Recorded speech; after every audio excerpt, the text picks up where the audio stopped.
Nhớ xong á, đứa nào bị tôm nó sống nè. Tắt tay dần sáng.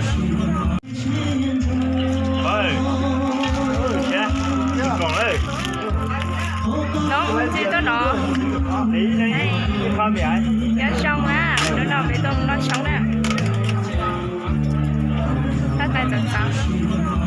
Đứa nào bị tôm nó sống nè, của tôi nó là trong đó sắp là này nè. Chị luôn sắp là đi theo giờ để lên điện nhà để cà phê đó là quản lý một bữa trong nó cho đấy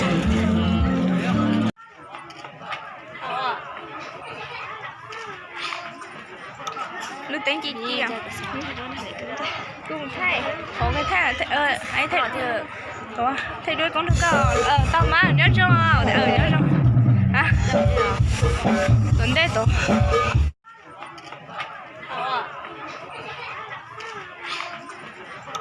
lúc tính chị à cùng thay có cái thay ấy thay có thay đuôi con được tao má nhớ cho nhớ cho à tuần đây tổ thứ rầu ta kia hà cái lên nó chỉ trâu là cái chín nó thế để chi à thế giờ bây giờ khi cái lời gì giờ đi cái cây pro nó xa giờ à thì mua được tiền là thì mua được vùng nó giờ đó anh cho nên là họ chơi có nhắc thế đồ vào giờ xử từ cho vào lì sinh sinh ra thế cho từ mùa